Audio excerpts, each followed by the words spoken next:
What's going on? What's going on, everybody? It is the only sports podcast. That's right, the only sports podcast. I'm Will. That's Casino over there. How we doing today, Casino? Doing pretty good, man. Took a light day today at the gym. It was upper body, but I'm going golfing tomorrow, so I didn't want to screw myself up. Yeah. My golf game is already terrible. I don't need it to be worse. They say a recession indicator is a shitload of people at the gym because nobody's working. Every single time I go to the gym now, it's the most packed I've ever seen it in my life. Yeah, what else are you gonna do? It is insane. I don't understand it. And plus, it's also like just people. It's not like I go to a regular gym. It's not like everybody there's super jacked. It's like all just normal looking people. And I'm like, how is there this many people here right now?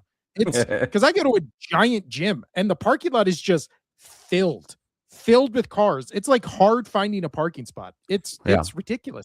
Well, I go to a gym that is it's not like a EOS or any things like that where you do it yourself. I go to a gym that has like a personal trainer. It's like a group setting, but it is like a kick in your ass because like they're not just hoorahing you. They actually go and make sure you're doing it right, and they make you mod up as much as possible. They're like, what the hell are you doing with that weight?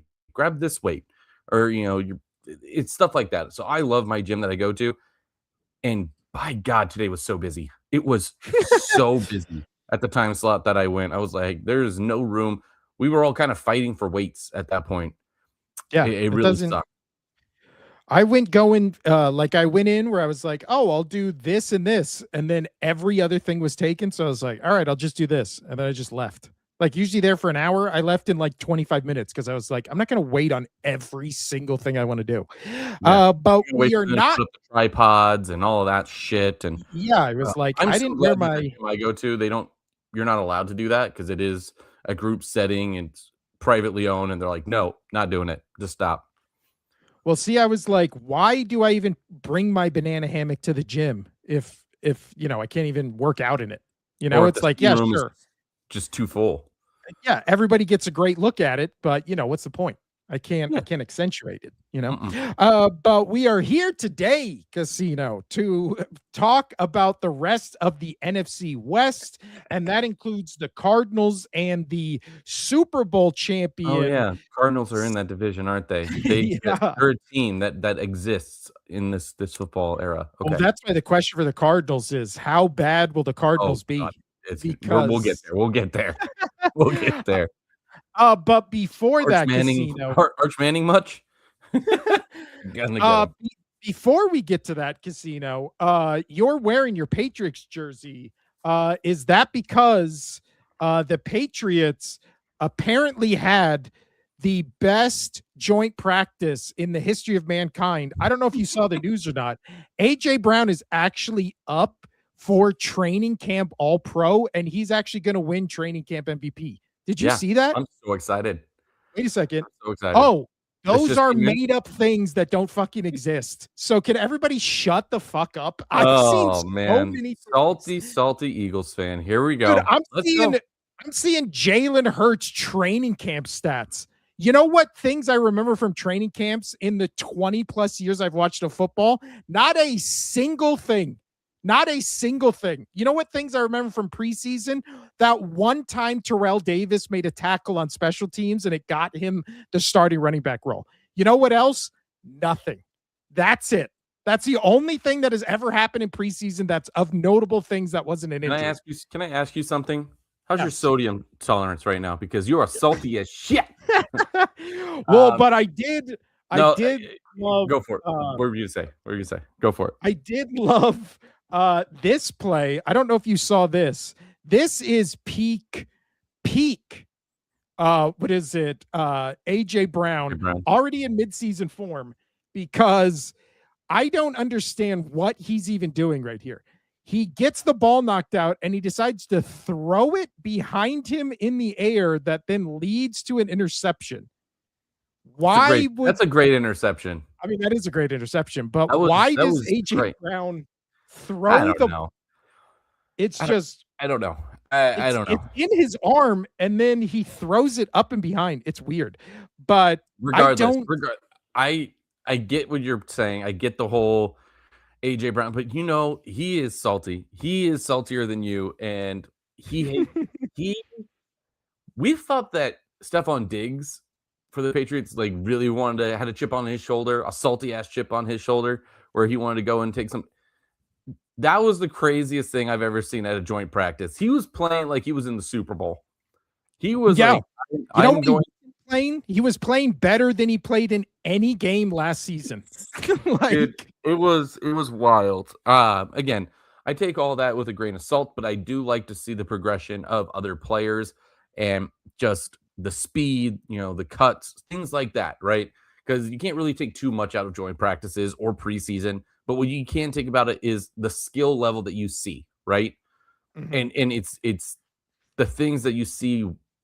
It's not them beating a corner, this or that. It's how quick are their, transitions? How fast are they off the gun, right?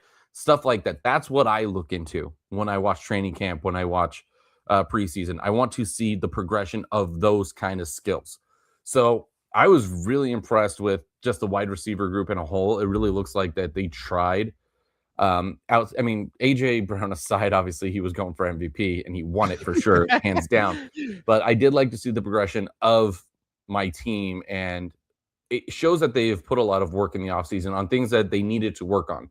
Speed, cuts, being strong enough to push somebody off of them, at the line of scrimmage kind of situation. So yeah. But AJ Brown, he is silly. And outside of that, I did think it was a really good joint practice for the Patriots and the other Patriot players to play a good team. And obviously your team didn't have all their superstars out there the whole time.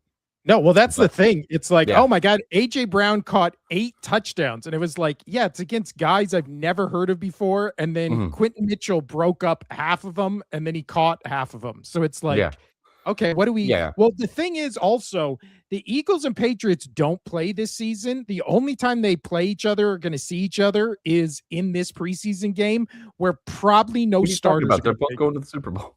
Well, that's if they did go to the Super Bowl, that would be a hell of a storyline. But it was funny. All of those headlines were really funny. It's insane. Like at this point, again, because we've seen it all week with the Jalen Hurts slander. Outside of racism, what could it be? I've never seen a quarterback in my entire life. Doesn't even have to be for my team. Never seen a quarterback in my entire life covered the way he is. It's fucking crazy. What it is, dude, really what it is all these analysts, all these people, they take a stance right at the very beginning and they die on that hill. They die on that hill. They never change it. Yeah. Nope. They're like, by the way, you're all blurry. But the same thing with Brock Purdy, right? And it's you live on that hill. That's why people still think C.J. Stroud is great. That's why people are like, well, Jaden Daniels, he's got another year. Let's see if he can pull it off, and people are still high on Tua. And it's like, why? Just because he was good and he got the Heisman and all that shit? Like, come on, figure it out. You don't have to stay high on somebody. Like Mendoza coming in the league. I think he's going to be an okay quarterback because of his work ethic in this league and just how he wants to play.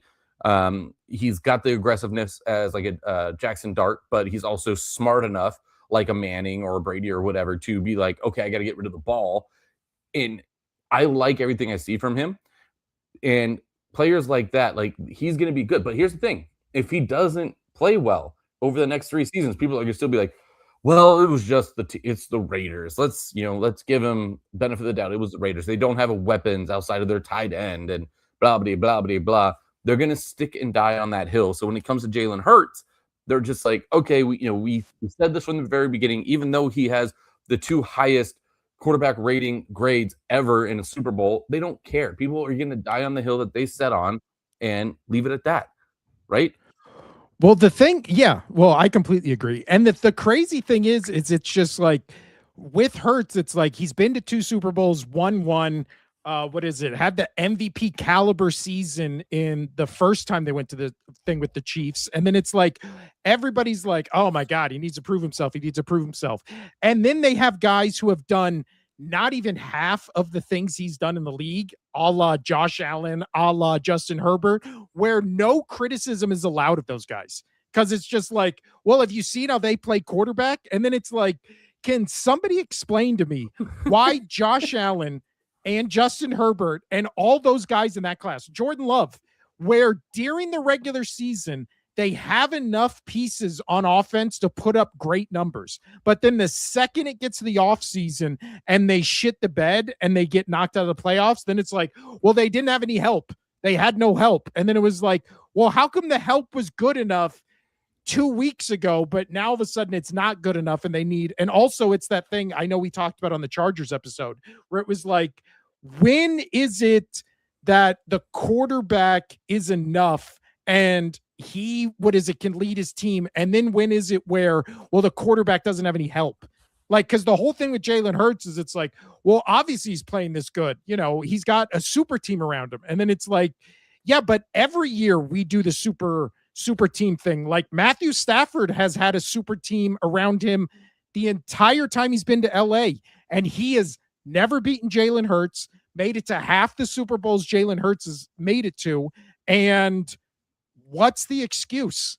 The excuse is like, oh, well, he doesn't have as good of what? He has as good of, if not better, weapons and teams than the Eagles have had. So it's that thing where it's like, well, Josh Allen, he doesn't have anybody. And it's like, he had prime Stephon Diggs. That's, again, it's like, well, he didn't have a great defense. And then they're like, the defense was top 10.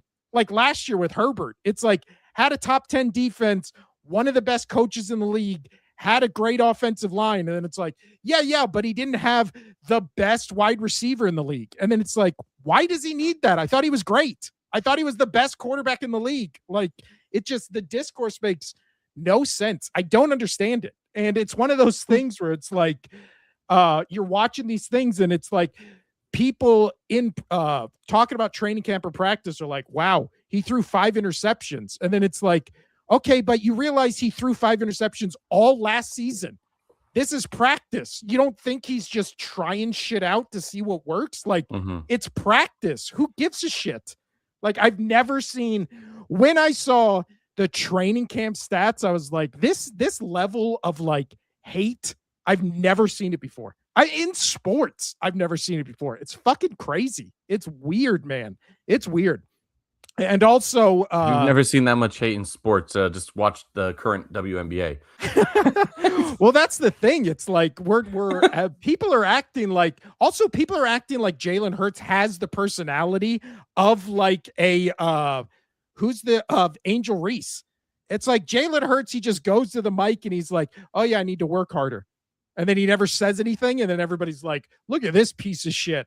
All he does is be a good guy. Like he barely weird, talks. Like, yeah. I told you I just rewatched the Super Bowl of the Eagles beating, like the mic'd up Super Bowl of the Eagles beating the Chiefs. And dude, he wasn't mic'd up, but he was around a lot of mics, and like all he was doing, dude, was just straight. Yeah. Okay. And then he was just like, hey man, thanks for helping us get here. You were a big part of the team. Yeah. Like that's, and it just goes up to Barkley. He's just like, thanks, Barkley. You were a missing piece. Cool, man. Thanks, bud. Bye. Yeah.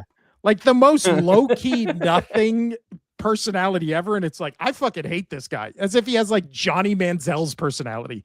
It's weird. I don't understand it. But that's been your weekly Eagles Patriots rants. So now let's why did you guys make them play in the practice field together? You knew we were going to talk about it. I know. 2 weeks, two episodes in a row. Well, especially when they don't play in the regular season. So it's like every single storyline needs to be addressed this week. Yeah. Where I already saw on ESPN where they were like, Jalen Hurts and AJ Brown were seen talking on the field. And then there was a whole segment about it. And it's like, guys, it's over. Whatever you wanted to happen, happened. He's off the team. They're playing against each other. AJ Brown looks like my biggest question, what were you going to say? Sorry. Oh, I was going to say, I saw on ESPN, Kyle Brandt, who I actually really like, and I like when he's on the rewatchables. I saw Kyle Brandt say, AJ Brown going to the Patriots is equivalent to when Randy Moss went from the Raiders to the Patriots. And I was like, all right, the discourse has reached insane levels. Like this is, we've gone too far. This is insane. That'll never happen again. No. Also, maybe Randy Moss might be the best wide receiver in NFL history. Like just in terms of game-breaking ability, his size, I just watched speed, the whole thing of combination. highlights of him and Brady, dude, and it was silly. It was silly that they did not win that Super Bowl, dude. It was oh my god. Like again, I'm an Eagles fan. I loved AJ Brown when he was on the Eagles. There's no world you could make that comparison. It's never. It will never. You'll never see a wide receiver like him again. No, even Jamar Chase. You're like, you'll never see a wide receiver like him again with the greatest quarterback of all time as well. Like, dude, that was the dumbest combo in NFL history. It was so stupid. Yeah, it's literally only comparable to Montana and Rice. Probably. Like, that's it. That's the only comparison. Yeah, those two are just connected like crazy. I totally agree. That's why I loved rice growing up, right? Like, I loved eating it. No, I'm just kidding. But Jerry Rice was one of my favorite players as a kid. Even though I was a Patriot fan, I was still drawn by Jerry Rice. He was so much fun to watch. He was so much fun. But anyway, that's a great comparison. Oh man. Well, let's move on. Whew, I had to get that out. I was holding that in for 2 days, and I was I got to get this out. I could tell. I get this out. This podcast is just therapy for when I get so angry at sports things that I just have to rant and rave about it, and then I'm good. Yeah. Whew. How about I mean, if you want to get into it, you want to still rave. How about our favorite NBA player signing a 3-year deal with the Cavaliers? Cavs? Yeah. Great. That worked out so well last year for James Harden. Because dude, 3 years we like the Cavaliers, and you just ruined them. You just ruined that young team. Go fuck yourself. Well, can't wait to revisit this in that wild card round exit coming up, where they are the 2nd seed in the East all year, and then all of a sudden they're just out. They just lose to fill in the blank team they're way better than. It makes no sense. But all right, let's first start Casino. We were gonna do NFL previews on the show. We're still gonna. So this was a 20-minute prequel to that. But let's start first with the Arizona Cardinals. Yeah, and reason we're starting with them first is so we don't forget about them again. Yeah, exactly. We got to make sure we talk about them now, because I will forget about them after we do the Seahawks, and then forget this. Arizona Cardinals last year, they are an NFL team. In case anybody forgot, they went 3-14 last season, 4th in the NFC West, to the surprise of no one. But I will say, looking at the numbers, preparing for this episode, I will say offensively, they were much better than I remember them last year, because offensively, they were 19th in total offense with 325.8 yards per game, 22nd in scoring offense, 20.9 points per game. But then you look at it, they were 7th in the league last year in passing offense. So they had the 7th most passing yards last year, led by Jacoby Brissett. That's pretty impressive. Well, he had that one game, dude. Remember? He had that one game where you just went off and he set that record, whatever it was. He is I don't remember what the record was, but I remember that coming across. And I've always liked Jacoby Brissett. I really have. Yeah. We've talked about him before, where it's just one of those guys where you go, I would like that guy in my team. Now, maybe not my starting quarterback, but I would like him to be the backup quarterback on my team. So when it comes to quarterbacks for the Cardinals, I mean, you don't have a big list, right? You have Jacoby Brissett, you have Gardner Minshew, and we love both. We love the stash. We love the stash so much. And again, I love Jacoby Brissett. I loved when he played for the Pats. He was a very good, like, third down kind of guy, quarterback sneak. He's strong. He's elusive. I really like him. And I thought he was a much better quarterback than most people did when I would talk to other Patriot fans. And you know what? Everywhere he's gone, the Colts, all these other places, he's gotten the start and he's done well. Like, he is a really good backup in this league. I mean, again, backup. It sucks for the Cardinals because they have only Brissett and Minshew, and then they got their 3rd round draft pick rookie Carson Beck, who apparently is doing okay. But I mean, in that preseason game, he looked good. Carson Beck looked good, but again, do you think he's the future? Like, probably not. I wouldn't be starting him over Minshew or. Unless you're tanking. You're going to have him. I would. But with the Cardinals at this point, you have 2 veteran players, right? You have Brissett, you have Minshew that are above you. Learn from them, and maybe in 3 years when, they're getting rid of Brissett, Minshew, whatever, then you have your role, and that could be your team, right? Just keep progressing, keep getting better. Show the coaching staff that, hey, I am your future as a quarterback.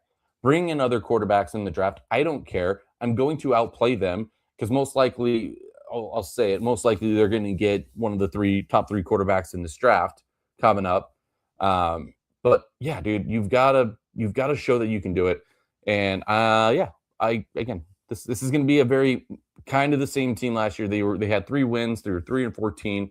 I really think it's going to be the same thing, even though they brought in sorry, with the Mike LaFleur signing, last year. This team can be good in the future if they actually put their stuff together right, but I don't think so. I just don't think they can get it done. I just don't. Well, and the thing you were talking about with Jacoby Brissett, it was that week. I don't know. It was the November 16th matchup against the 49ers where he threw for 452 yards and completed 82.5% of his passes. That's crazy. How many passes was it again? He threw the ball 57 times and completed, I think the record was he completed 47 passes. That's so many. That is insane. That's and again, awesome. Good for him. They lost that game by 20 points, but that's impressive nonetheless. That is a crazy stat line to put up. And you want to know what's the craziest thing is, the biggest news for the Cardinals. This is what scares me about this team. The biggest news for the Cardinals, there was 2. Kyler Murray leaving, right? 7-year run in Arizona, concluded, gone, whatever. He's out, right? I think that's good for the franchise, getting him out of there. I like Kyler Probably Murray. Good for him too, to get out of there. It's great for everybody. But you know what? I think Arizona, they could have had a better team over the past 7 years, but Kyler Murray, after his year 2, he just did not give a shit there anymore. He just did not care. And you still stuck with them for 5 more years. I didn't like that. I didn't agree with that. Gross. Anyway, him. So that was one big news. And then what's crazy is the only other big news in the offseason is you have that flagship football trading card thing, right? And that's it. Yeah. The whole trading card thing. I hear more about that with the Cardinals than I actually do their team. It's their debut of the flag football, whatever, the flagship football trading card, rookie card, blah blah blah. Jeremiah Love and all that shit. Dude, that is not what you should be focusing on. Sorry. Well, speaking of that's my little rant on the Arizona Cardinals. Well, speaking of Jeremiah Love, he was obviously their big weapon upgrade in the offseason through the draft. Drafted number 3 overall. Well, speaking of those, how training card and preseason means nothing, but you can see little things here and there. Mm-hmm. Have you seen the videos of him in training camp against the Cardinals defense, which is not good, versus the Arizona Cardinals offensive line, which also is not good? The offensive line, basically all 5 starters are falling down to the ground the second Jeremiah Love gets the ball, and he's just being swarmed in the backfield by it felt like 11 men on defense. So I've not seen it. Not inspiring a lot of confidence for this offensive line that is ranked 23rd. Carson Beck is going to have to deal with winning the role against Manning or whoever, because they're going to get a top 3 quarterback pick. Definitely. Yeah. And again, Jacoby Brissett was not the problem last year. He threw 65% completion percentage, 3,400 yards, 23 touchdowns, 8 interceptions. That's pretty good numbers for a backup. That's like Justin Herbert numbers. Those are not bad numbers. This is on a very shitty Cardinals team. You go in and do that. Yeah. They only won 3 games last year. And I like their offensive pieces. Obviously, I like Jeremiah Love coming out of Notre Dame. I love Marvin Harrison Jr. and Michael Wilson. I think both of those, again, if both those wide receivers were on the Raiders, I feel like everybody's dark horse team this year would be the Raiders, because I think the only thing the Raiders are missing are, a competent wide receiver group. Yeah. And both those guys, Marvin Harrison Jr. and Michael Wilson. And then you have Kendrick Bourne as your 3rd guy. Trey McBride might be the best or second best tight end in the league behind Brock Bowers. They got some good pieces. I like this Cardinals offense. Obviously, their offensive line could be better, but defensively, Casino, this is where they struggled. And I'm going to put this up right here. Defensively last year, they were 27th in the league in total defense, allowing 357.7 yards per game, 29th in scoring defense, allowing almost 29 points a game. And then when you break it down, they were much worse on defense than you think. 24th against the pass, 25th against the run, 27th on third down, 25th in the red zone, 22nd in the league in INTs, 28th in sacks, and then in the middle in turnover differential. So every stat defensively, they were basically a bottom 5 team. So what do you think, if any, improvements this defense has made in the offseason to get them to be, again, all you got to be is average. Do you think this Cardinals defense can be average? I don't. I really don't. There's too many pieces that they had to fill up, and you didn't fill up. You didn't do it. You had a whole offseason, yet you're too busy with trading cards.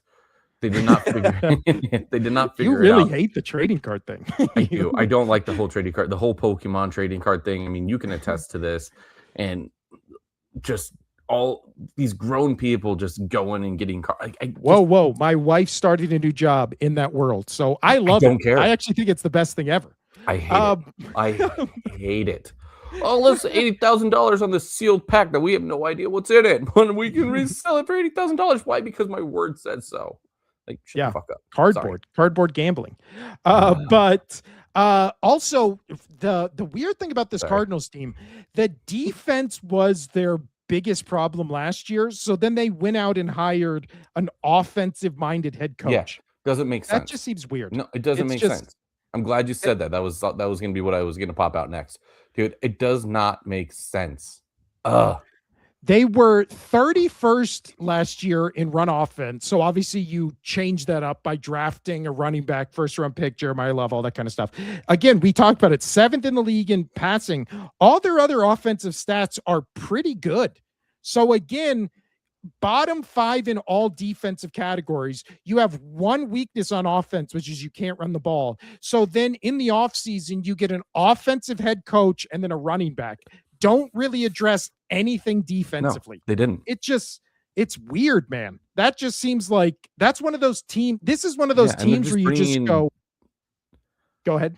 I was just saying, they're going to bring in young rookies and young players to try to fill in that defense. It's not going to work. You need some veteran presence in there to show them how it's done, especially in a team that has been sputtering for years with Kyler Murray. Yeah. Well, and then you look at all their offseason signings, and it's like offensive lineman, running back, wide receiver 3, backup quarterback, offensive lineman, running back, cornerback. Out of everything they signed like 2 new guys on the defense. Like, that's it.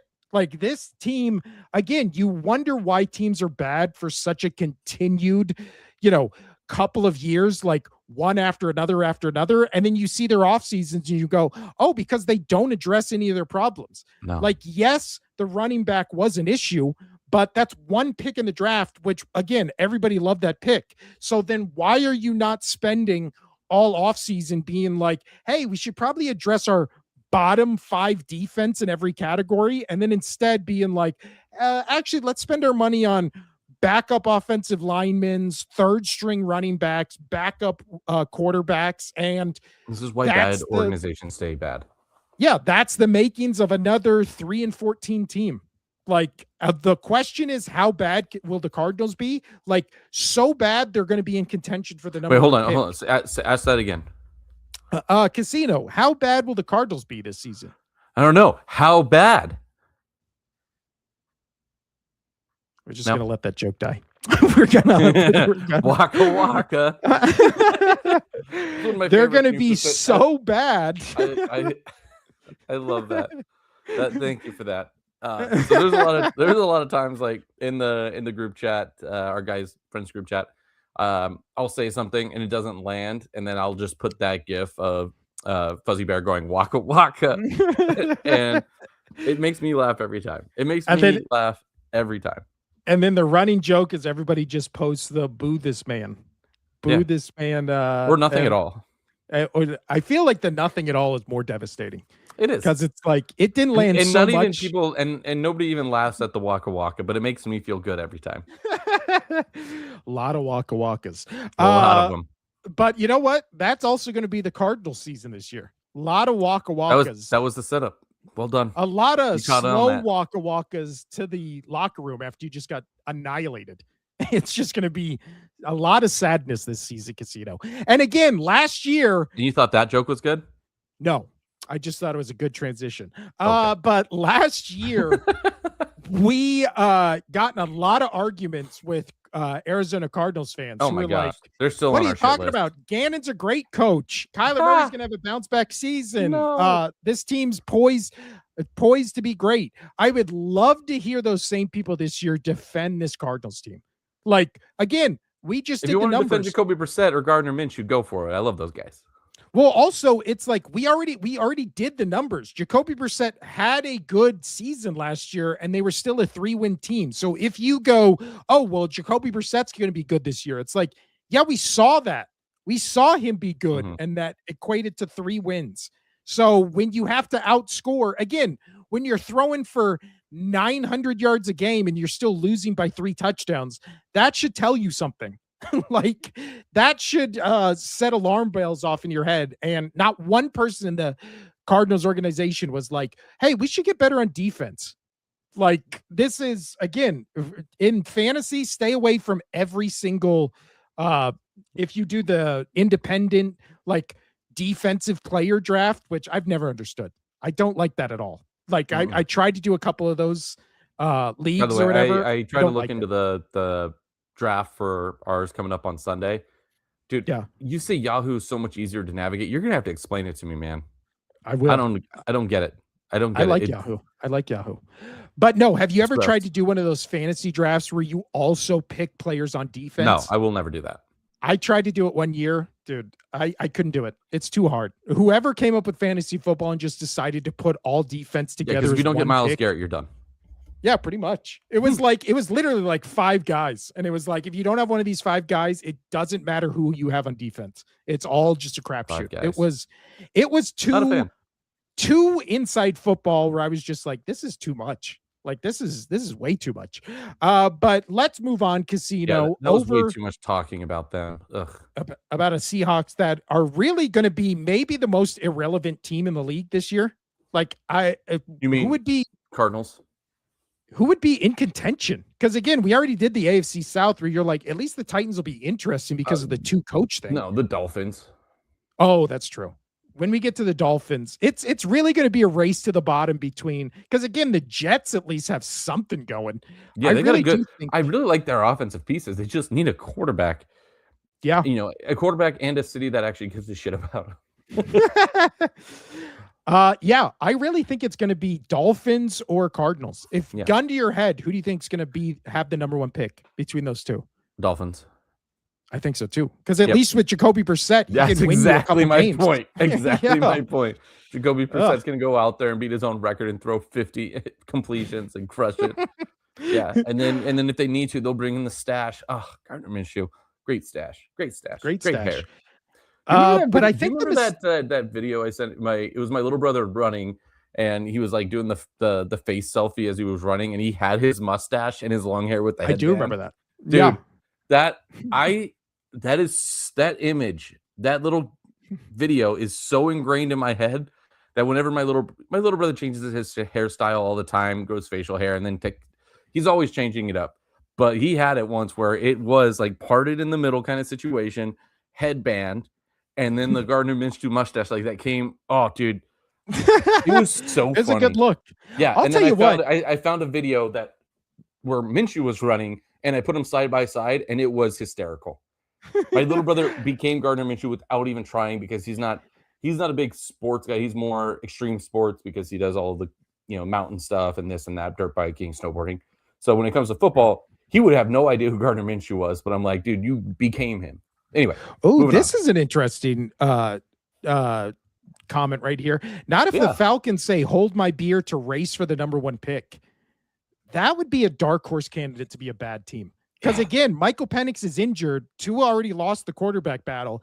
If Tua just looks like absolute ass, Like, yeah, that's but going to be a rough team. It is, but they have too many good weapons, I know. right? They have too many good offensive weapons. Well, I mean, that's honestly why I would pick the Cardinals over the Dolphins, because the weapons on the Cardinals have an offense is like elite. I think they bona fide top 10 wide receiver, top 2 tight end in this league. Who Jeremiah Love. I mean, don't get us wrong. We do agree that the Falcons could be trash this year because they don't have a quarterback, and that's why we're going with the pick that we're going with. But offensively, they still have good pieces. That if you have a quarterback out there that, if Tua like gets his 30-second lapse of knowing who he is and where he's at and what he can do, and he throws a decent football for once in his last 5 years, then they might have a little shot to win a game or two. But yeah, and the Falcons will be bad, and I will hold your beer. You can make that. I might drink it, but I'll hold your beer. Well, also, looking at the notes I took for when we did the Falcons episode, the Falcons defense is much, much better than the Dolphins or Cardinals. Or the Cardinals. Going into this year and all of last year. So, and offensively, they were 8th in the league in rushing yards, 19th in the league in passing. They were, again, a good offense with bad quarterback play. So, because didn't Jacoby Brissett lose that game? Which one? The one where he threw all those completions. Yeah. They lost by 3 touchdowns. Yeah, it's crazy. So you can have somebody set an NFL record but still lose because the defense is bad. So yeah. And again, Falcons, as bad as the Cardinals were, Falcons won double the amount of games the Arizona Cardinals won last year. Double. Like not like a couple more. Double and then add one.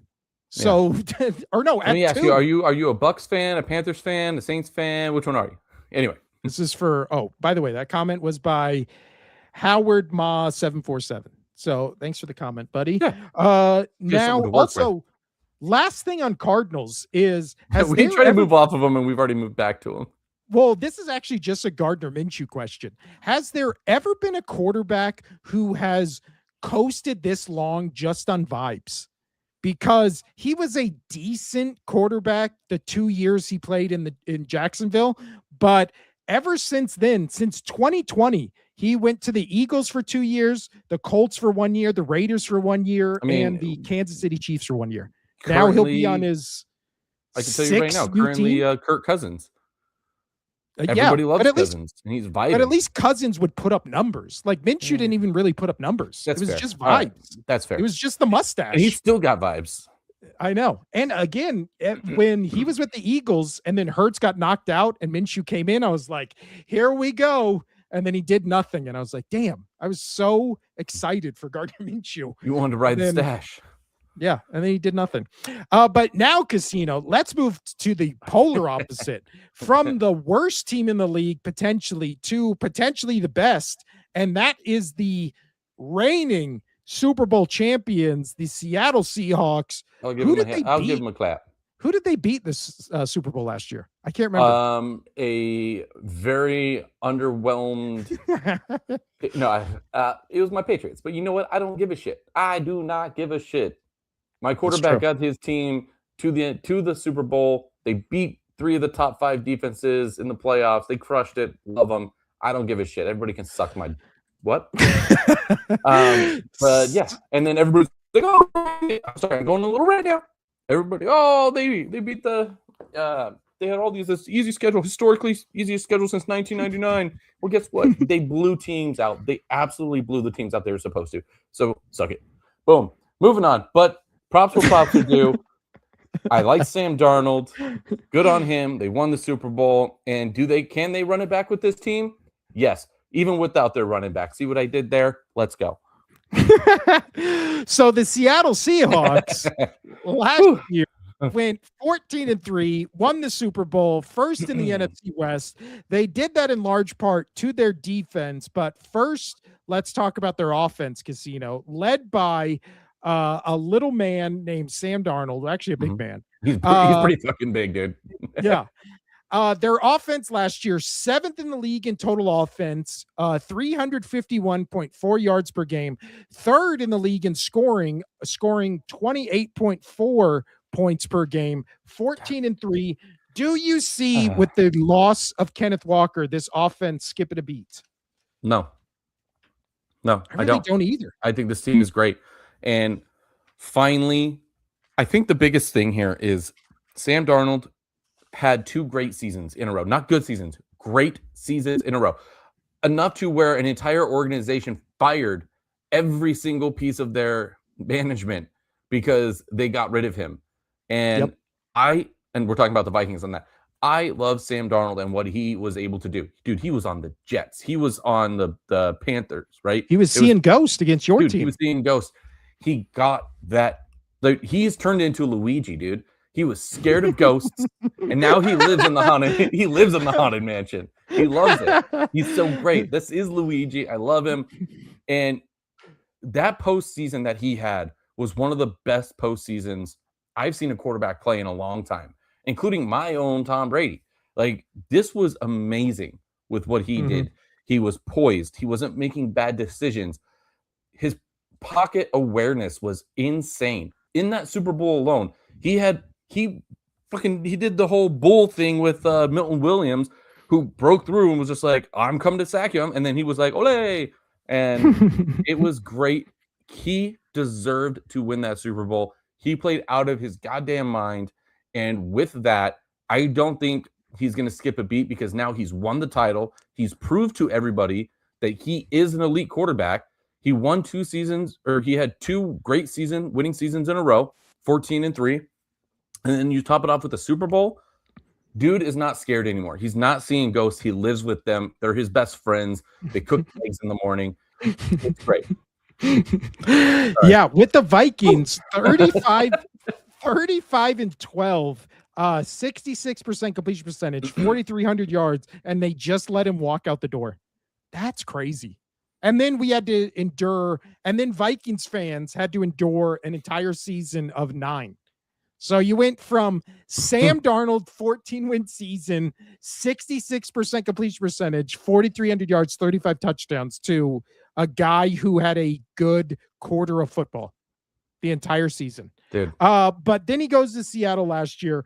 You were not kidding about the postseason. I forgot how good he was in that postseason. Dude, 62% completion percentage, 672 yards, 5 touchdowns, no turnovers. 102 quarterback rate, or I'm sorry, 70% quarterback rating, passer rating 102.4.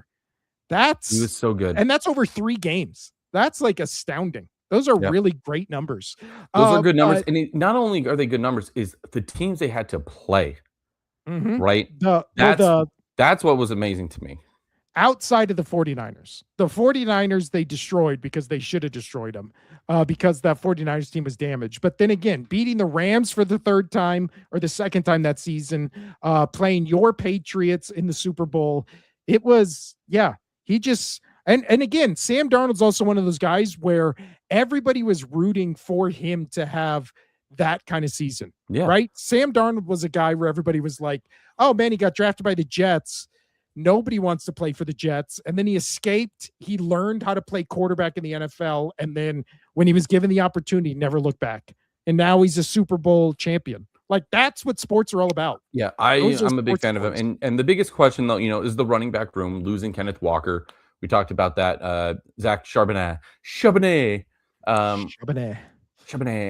He does, knee injury, that whole thing. Then they have their first rounder rookie. They got Price coming in. Like they've got pieces, right? They have pieces in the running back room that they can make it work. Okay. It is their offensive power with JSN. And I do think JSN is going to be a Hall of Famer one day. I really do. Dude, he's so good. He can get away from the coverage so easily. And that's all you really need. To be an elite receiver, it really comes down, can you make just enough separation to get the ball? That's it. You just have to, and he's mastered that, in my opinion. Mike McDonald, he was a candidate. He was a very close candidate to winning the Coach of the Year last year. Very close. And I think the only reason he didn't win that was because Vrabel took a team that was super shitty and turned them good and got them to where they were. That's the only reason, and they were Patriots were undefeated on the road. That whole situation, but Mike McDonald, amazing coach. What he has done with this team, It's awesome. It's absolutely awesome, and I don't think they're going to skip a beat. This team is going to go out there, and I don't think they'll. I don't think they'll beat the Rams this year. I don't. Well, see, the big thing with this offseason, the big question mark to me, because I agree, I don't think when this team had Kenneth Walker III, they never used him as their main back, as the guy where they were like, let's put the team on our shoulders and you just carry us to a title. That happened very late in the season when other running backs were injured. So they never, when they didn't re-sign him, it was, I still think, a mistake. But it's also one of those things where you go, well, the organization never viewed him as like this, Derrick Henry, Saquon Barkley. Yeah. Derrick Henry, Saquon Barkley, like stand-in, can be the best running back in the league. The organization never viewed him like that. So them letting him walk and then just drafting a rookie to basically have like this running back by committee, that's kind of what the Seahawks team wanted to be.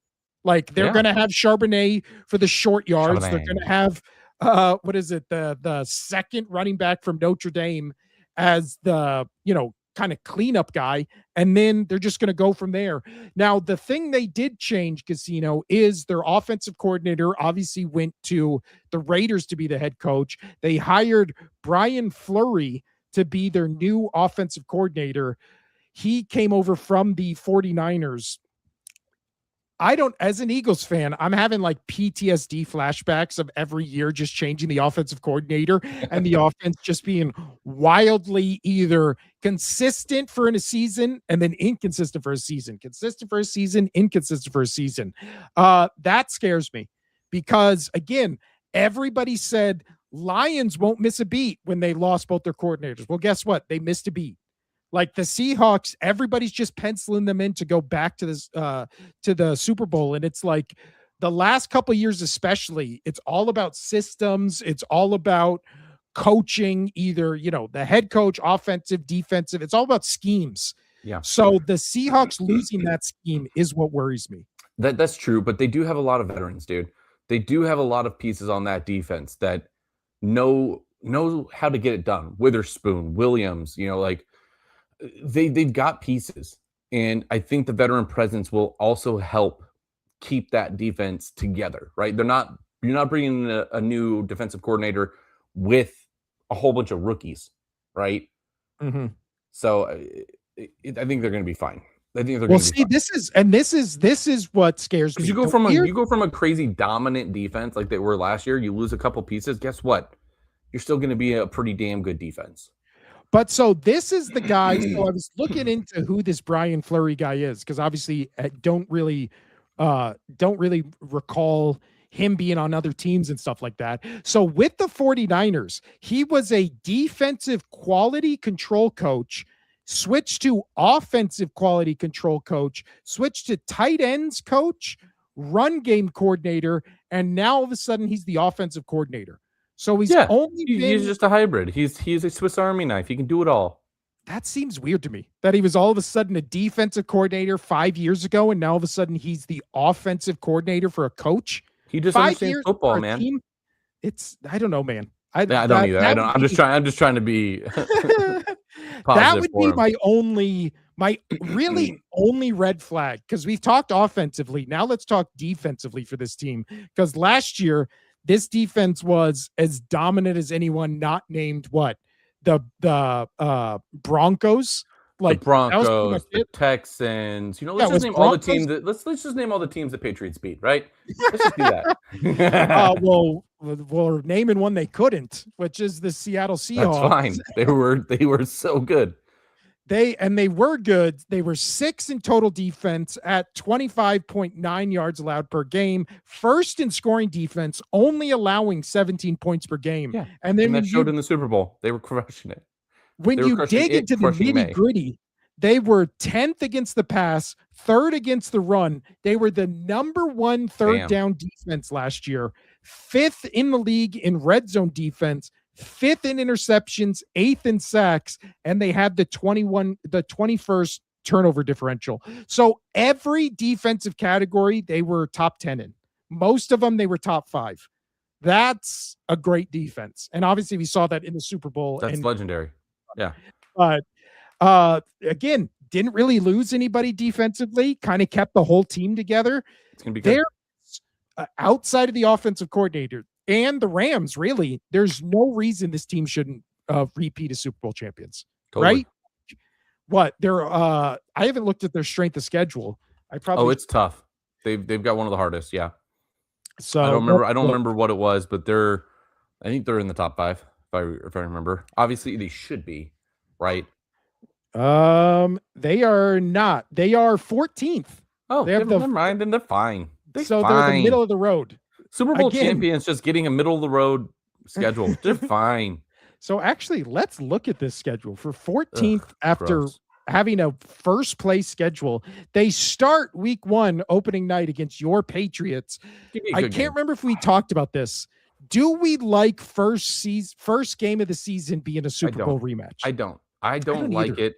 I don't like it. Be the Super Bowl winner with a division rival. Dude, if it was Seahawks Rams, dude, and you could be like, this might be the NFC title game. Let's see what we got. Let's go. That's my voice. I hated this last year when they do it. I hate it this year when they did it again. I think this is going to be a much better game, though. I don't know if the Patriots will get. I don't know if the Patriots will get the win off of this, but I really do think that this is going to be a much closer game, just with the pieces that the Patriots brought in offensively and defensively, especially in the trenches. This is going to be fun. I think it's going to be a really good opener, but I still don't like the opener being the repeat of the Super Bowl. Well, again, the Seahawks, their season, they play the Chargers, they play the Chiefs, they play the Broncos, they play the Bears. There was much more interesting matchups that, again, the Rams, they did it last year. I hated it. They're doing it again.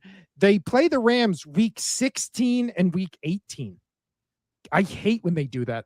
I hate when they do the division games where it's like, oh, they actually play the same team 3 weeks or within 3 weeks of each other, and then potentially in the playoffs again, like what happened last year. It's like, put the divisional game. It really might come down to, it's going to come down to those games, and they want people to be like, okay, this is late in the season. A lot of teams are either finished up or, they're not really fighting for anything. And here we go. This is going to decide the NFC. But I'm just saying, play the Rams in the first 5 weeks and then play them again in the last 5 weeks. And then maybe we'll see them in the playoffs. Spread them out. I don't like we're playing the same team within the 3 weeks of each other. Last year, wasn't it like they played them on Thursday night, they played them 2 weeks later, and then they played them 3 weeks later in the playoffs? I don't like that. Stretch it out. I mean, I didn't like that, but the games were amazing. I mean, that is true. That was one of the best triple header games between two teams I've ever seen. It was so goddamn good. Yeah, that is true. But after your Patriots, then they go Arizona, Commanders, win, Chargers, win, 49ers, win. And then I don't know. That one might be tough because the Niners might still have some pieces still at this point. Maybe. I mean, that is true. It wouldn't. This little stretch right here where they go Chargers, 49ers, Broncos, Chiefs, Bears. That's going to be a nice stretch to see if this is the same team from last year. 100%. Especially offensively, because they're going to play, again, Chargers had a top 10 defense. Denver had the best defense, and Kansas City still had a top 10 defense. So that's going to be a good test. Then after that, honestly, the back half of their schedule is not bad at all. They play Cardinals again, Raiders, 49ers again, Cowboys, Giants, Eagles, and then they play Rams twice and Carolina to end the season. So that's not a bad schedule, honestly. I think, again, being middle of the road with pretty much everybody returning except the offensive coordinator and your running back, how do you or why do you pick the Rams over this team to go to the Super Bowl in the NFC? Because again, you're not alone. A lot of people are picking I feel like the luck that the Seahawks got last year, and again, a lot of it comes down to that two-point conversion. Yep. The Rams were beaten. I just don't see it happening again. I don't see it happening again. And again, the whole reason, and I will admit it, the whole reason I picked the Seahawks to have a slight edge over the Rams last year was because I was worried about Stafford's back. Obviously, that didn't fucking matter. And if I knew Stafford didn't have back issues and was going to be just fine for the season, I would have picked the Rams over the Seahawks. Yeah, and I would have been wrong. And I would have been wrong. Oh, yeah. I don't know. Again, I think it's just one of those things where it really comes down to what flavor ice cream do you like. Like there's chocolate people out there, there's vanilla people out there, and it really comes down to, do you like what you see with the Rams better, the Seahawks? Because really, and then there's the mint chocolate chip people, aka the Cardinals. Well, I would say what's a gross flavor that only like 5 people like? I thought mint chocolate chip was one of them. Oh no! See, I love mint chocolate chip. I love it. It's so good. Let's see here. Those in the chat, what is a gross ice cream flavor? I don't know. See, it's kind of like pizza, where it's like, I mean, it's bad pizza, still pizza. It's good. You and I both agree we love pineapple on pizza. I do. No, I was just saying bad pizza in general, you're just like, I mean, it's still pizza. Yeah. It's still got the ingredients of pizza. Yeah. But now I would still go eat CC's pizza every now and then. Great. This is a great King Vegeta nailed it. 7212 rum raisin. That's a great pick because that's so specific. There's only a couple freaks out there that are like, this is my choice. That's why you are the king. This elevated you from regular Vegeta to King Vegeta. All day. You nailed it. You nailed it. Finally, it's Super Saiyan that, actually you can do something. Actually, I think I have Vegeta. Oh, you can't see it on the screen.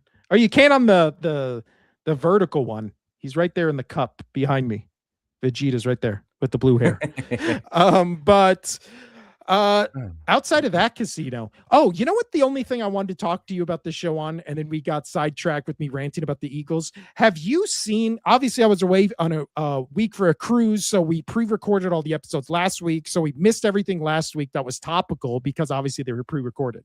The one thing that I wanted to talk to you that we did miss. Have you seen the weird as shit Jaden Daniels story with the number 5 and all that kind of stuff? Yeah. What is your thoughts on that? Just get over it, dude. It's a number. So for thoughts. Anybody, I really don't care. If you've been living under a rock, this is what happened. You got to focus on winning football games, dude. This is the best breakdown of it I've seen, which is yesterday a report dropped saying Jaden Daniels sent a cease and desist to the school where he won the Heisman, LSU, to prevent them from using his name, image, and likeness. Most saw this as a weird move because college football terms usually use big-time players awards to help recruit and build the tradition of the program. It was then later reported that he was upset the team had given the number 5 to a new player. Later, Jaden Daniels denied this and felt he wasn't given the same respect as other recent Heisman Trophy winner Joe Burrow. Burrow led the Tigers to arguably the greatest ever season in college football in the national championship. I agree with that. During his Heisman year. Daniels had a 9-3 record and actually sat out the team's bowl game. Finally, there is a sheltered / mama boy narrative around him because his mom is his agent and handles most of his stuff on and off the field. So, first off, do you think his numbers should have been retired? No. I don't think so either.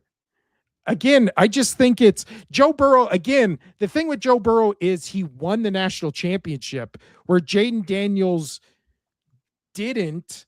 And sat out a bowl game. Yeah, he didn't win the national championship, did he?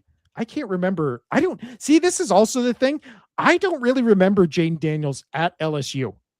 Yeah, like same here. I don't remember him being like, oh my God, look at this guy. But I remember that Joe Burrow, Jamar Chase, natty. Hands down. Obviously so the thing is he did win the Heisman trophy. He won it in 2013. Cool. So yeah, again, if it just comes down to Heisman trophy winners, yes, you should retire his number. But I'm one of those people where I just go, I feel like unless you're one of the best players ever to play at the school, and I feel this about every, like not just college, I feel this way about NFL, NBA. I feel like half the numbers retired. You just go, that guy? Like in retrospect, you just go, I don't know, that's weird. I feel like if you're not top 5 in your position, maybe top 3, your number should not be retired. Because again, there's only a finite number of numbers. Like you can only put 0 to 99 on jerseys. And LSU's whole thing on this is they're saying like, oh gosh, they want to be like, okay, that's the number that you came into. Now you have to fulfill that role, though. You want that number, stand up to that number, be that number. Like that was their whole stance on it. And I don't know. I still don't think he should have. Yeah, Heisman winner, cool, dude. You didn't, whatever. Sorry.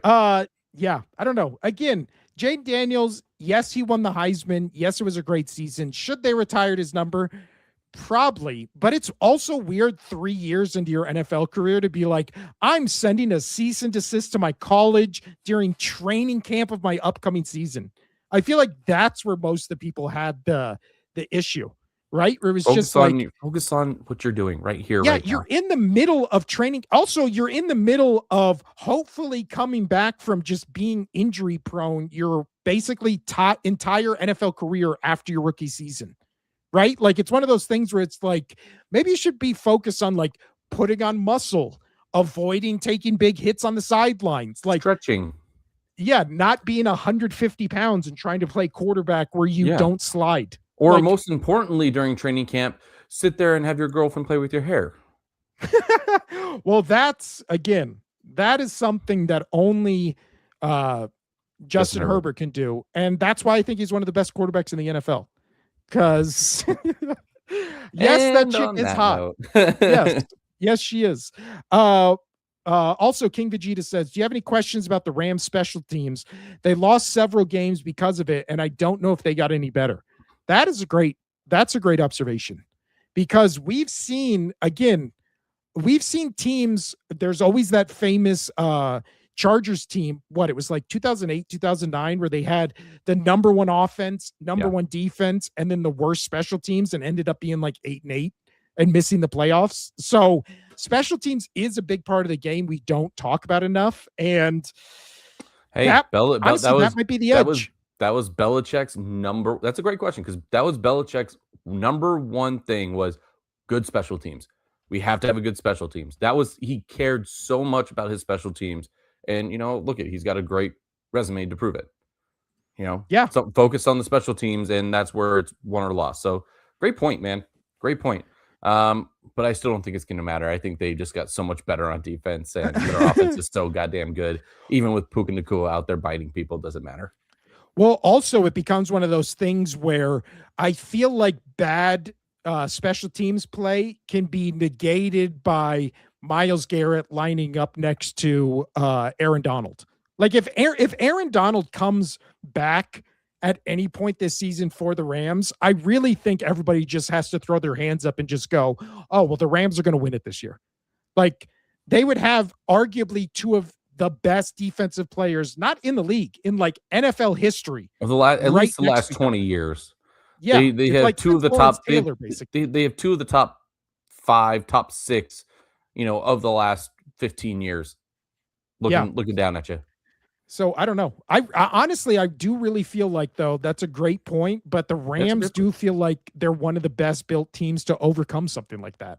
Because again, we talked about, we talked about how the defense for the Rams, the things they weren't good at last year is the things that Myles Garrett is good at.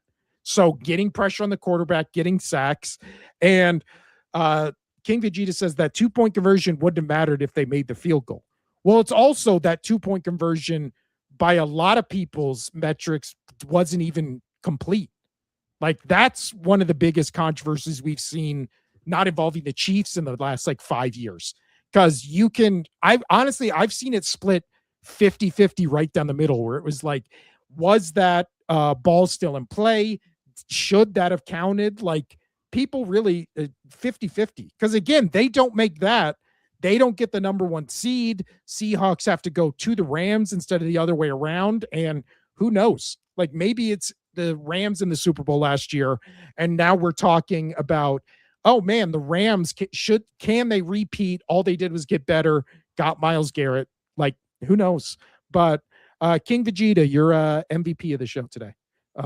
Honestly, the special teams thing was great, but it's really for the rum raisin comment. That was a great pool. Great pool on rum raisin. But on that note, anything else to add, Casino, or can we get out of here? We can get out of here. All right. This has been the Only Sports Podcast. Look for clips, shorts. I'll be uploaded next couple days. And then our live show is Monday, where we will be talking about, I think it's going to be the AFC North. Yeah. AFC North, AFC East, NFC East, and NFC North. The only 4 we haven't done yet. So we'll do those next couple weeks, and then football season's here. So there you go. Nice. I'm Will. That's Casino over there. We're the Only Sports Podcast. See you on Monday. Adios.